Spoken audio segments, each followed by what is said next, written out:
महाराष्ट्र में deputy CM Devendra Fadnavis और MIM supremo Asaduddin Owaisi के बीच जुबानी जंग तेज हो गई है। एक दिन पहले देवेंद्र फडणवीस ने वोट जिहाद का जवाब धर्म युद्ध से देने के लिए कहा था और अब मुंबई की रैली में उन्होंने औरंगजेब का नाम लेकर ओवैसी पर करारा हमला बोला है। फडणवीस ने कहा है कि महाराष्ट्र में औरंगजेब का महिमा मंडल किया जा रहा है, लेकिन देश के सच्चे मुसलमान औरंगजेब को अपना हीरो नहीं मानता। उन्होंने पीएम मोदी का नारा दोहराया और कहा कि अगर एक रहेंगे तो सेफ रहेंगे। आजकल तो ये ओवैसी भी यहाँ आने लगा है। मेरे हैदराबादी भाई उधर ही रहना, इधर को मत आना, इधर को तुम्हारा कोई कामा नहीं है।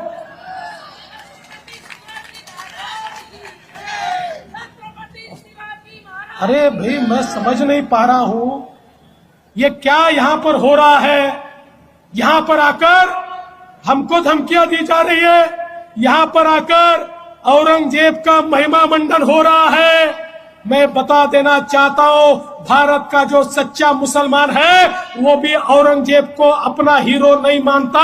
अरे औरंगजेब तो आक्रमणकारी था, उसने हम पर आक्रमण किया था। इसलिए सुन ले ओवैसी, कुत्ता भी ना पेशाब करेगा औरंगजेब की पहचान पर। अब तो तिरंगा लहराएंगे पूरे पाकिस्तान पर।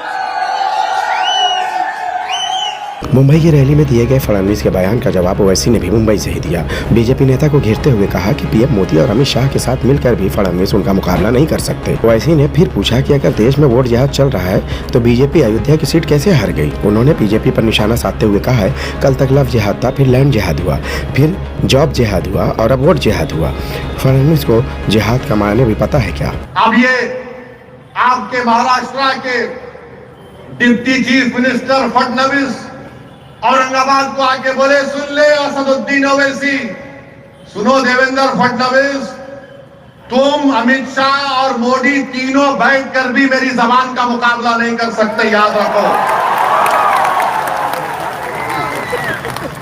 बोले वोट जिहाद, कल तक लव जिहाद था, फिर जमीन जिहाद, फिर एक जॉब जिहाद, अब वोट जिहाद हुआ।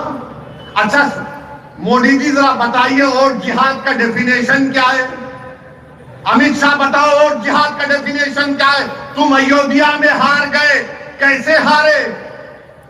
फडणवीस बोल रहे वोट जिहाद और धर्म युद्ध होगा, लोकशाही में लोकतंत्र में धर्म युद्ध होगा। अरे फडणवीस तुम कब तक हिंदू मुस्लिम करोगे? ओवैसी पर निशाना साधते हुए फडणवीस ने कहा है कि अब तो हम तिरंगा लहराएंगे और पाकिस्तान के ऊपर भी तिरंगा फहराएंगे, गीदड़ों की उनकी जगह दिखाकर ही रहेंगे। और यही कारण है कि मैं आपसे ये निवेदन करना चाहता हूँ कि इस बार का वोट आपके लिए नहीं, बल्कि ये वोट आपकी आने वाली पीढ़ियों के लिए है। अगर आप इस बात को नहीं समझेंगे तो सोते रहेंगे, तो ध्यान रखिए आने वाले दिनों में आपका रहना भी मुश्किल हो जाएगा। आपको इस परिस्थिति का सामना करना पड़ेगा। इसलिए एक ही नारा, एक रहेंगे तो सेफ रहेंगे। अगर हम एकजुट रहेंगे तभी हम सुरक्षित रहेंगे। बता दें कि महाराष्ट्र की सियासत में फडणवीस और ओवैसी के बीच जंग काफी दिलचस्प है। दरअसल महाराष्ट्र में फडणवीस का मुकाबला महाविकास आघाड़ी से है और सरकार या तो महायुति की बन सकती है या महाविकास आघाड़ी की।